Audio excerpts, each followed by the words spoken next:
fighting aliens for the 8th time is not the charm. So hopefully Alien Romulus in about 2 weeks is going to deliver a little more punch than this one.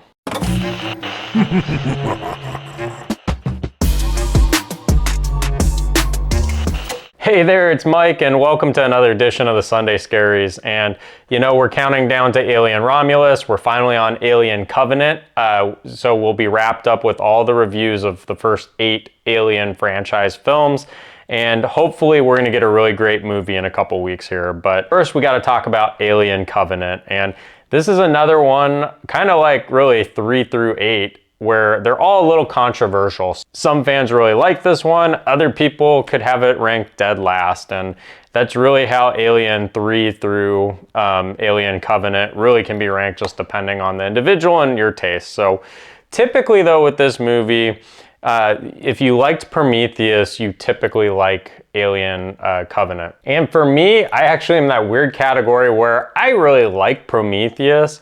I can't stand this movie, as we'll get into in a little bit, but I'm a unicorn in that. Most people, it's usually you either like them both or you hate them both. And for me, I love the philosophical questions of the first film. And this one sort of tries to answer some philosophical questions, but also tries to be a mix of like an action alien film. And you know, this one just did not work for me, but let's get into it. So Alien Covenant takes place about 11 years after the end of the events of Prometheus. And warning, there will be some spoilers in this, but you know, Miss Shaw and David escaped the planet, and apparently David went to the alien homeworld off Shaw and, you know, killed the whole planet by spreading that black goo crap and creating the alien monsters that we saw at the end of the first film. So pretty messed up on his part. But at the beginning of the film, you're actually with this group of deep space explorers. A bunch of them are, you know, asleep,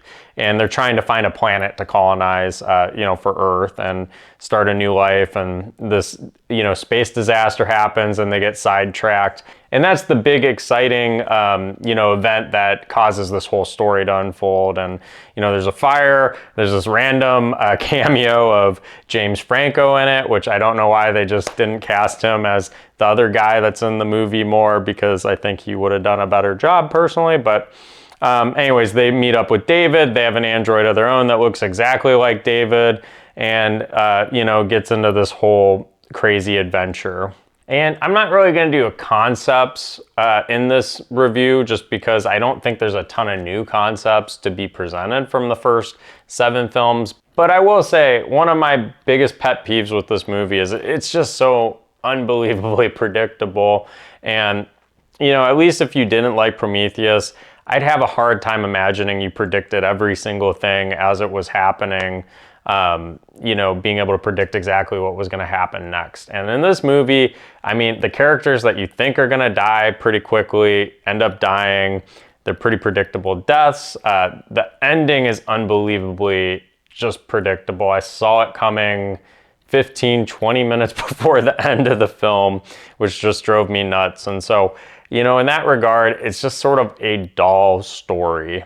But before I really trash this movie, I'll give you some positives, right? Because it's not the worst movie ever made. You know, the graphics, as always, are just gorgeous. I actually think the music's pretty good in it. The sound quality is high tech. You know, the aliens look pretty decent in this one. I think. I know some people have made little complaints, but overall, you know, it's a well-produced movie. Lighting's fine. We're not having any AVP2 issues like that. And I'll give Danny McBride one little shout out. I love the whole tribute to country music that he does with, you know, Take Me Home, and being like, he doesn't joke about that song, but that's just coming from somebody that's a huge country music fan and lives in Nashville, Tennessee. And then of course I do gotta nod my head to Fassbender. He does a terrific job as David again. He's so creepy. He does keep you on the edge of your seat, the way he talks and he moves, and he's very despicable, and it is kind of fun to see him play another character that he's, exactly the same. Pretty much they're two androids, just one's a different model, look exactly alike, talk exactly alike, just have different levels of like thinking and the way their brains work, because David has a lot more freedom to think than the other android in the film. But that's kind of where my praise of this movie stops. Now, I said I hated the ending because it's so predictable, and I won't rehash that. I'm not going to spoil the ending, but outside of that, what I hate absolutely even more, and this is my biggest thing that you can do to make me hate a movie, especially a franchise I like, is ruin the mythology. Now, I thought Prometheus actually added to the mythology. I'm not 100% in agreement with other fans on that, but I don't think it did anything to hurt the legacy of Alien or Aliens. And I thought it was kind of cool to see the engineers and get a little bit of their personality, and get a little backstory of like, hey, this is where this monster comes from. Even if we didn't get the full monster in the Prometheus prequel to this.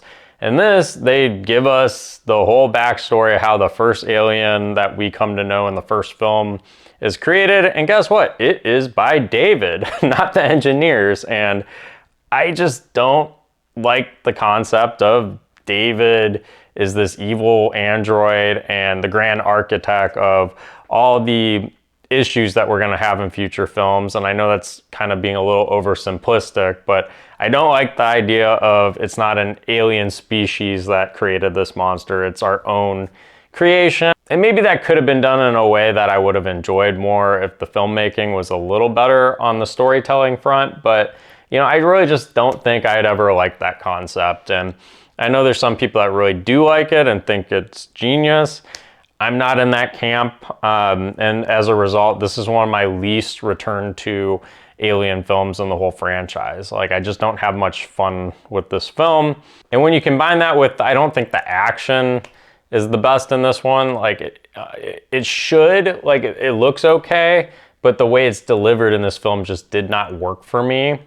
And it's frustrating because I think there's a really good Alien film in this movie, and it just didn't get fully realized. And some of that is, I think they were trying to do a mix of a traditional Alien movie with Prometheus. I think you kind of had to bite into one or the other. And I also think this movie suffered from, we don't have Shaw anymore. And I think she was a terrific character. I don't think for as good as she was in the first film, she got justice to have one of these off-screen deaths, which, pissed me off about Alien 3. Got all these good characters that you just killed off before the movie even starts, off-screen, and it just, for me, it didn't work as a fan, and it didn't give me what I wanted in a movie that I thought would be more like Alien, but, still have some of that backstory of Prometheus. Anyways, I'm not going to do too much more on the review than that. I don't have a ton to say about this film. My overall ranking of it is a 1.5 out of 5.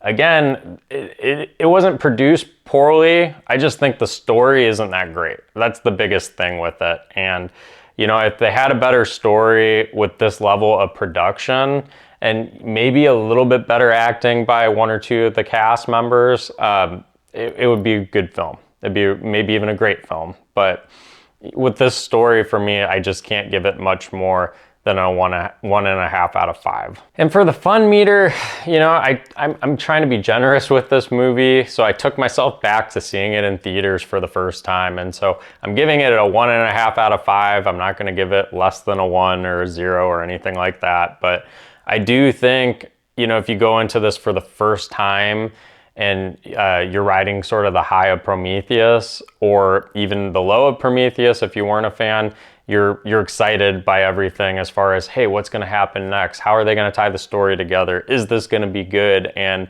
it moves in a way that, you are captivated. The problem is the delivery is just not great, and the product isn't that great. But for a first-time watcher, I could be objective and say this is entertaining enough to at least be a 1.5 out of 5. And you definitely need to watch if you're a fan of this series and have not seen this film, just for the fact it's part of it. Though I do hope this is not canon, and I'd be fine getting rid of Prometheus as canon too if it means getting rid of this one. Anyways, guys, thanks for tuning in. Be on the lookout for a midweek drop in a few weeks of Alien Romulus. I'm not going to release it over the weekend because I want to give people time that weekend to go see the film, and I probably will have some spoilers in it, just depending on how good it is, and I'm really praying it's good. So as always, please subscribe and like if you haven't already, and leave a comment. I'd be curious to know what you thought of Alien Covenant. I know it's one of those, again, that some people really like. I'm just not a big fan. Feel free to disagree with me though. I would love to hear your opinion. And with that said, I'm just praying to God we end on a high note in the Alien franchise with Alien Romulus. Though probably by the end of my life, we'll have about 8 more of these.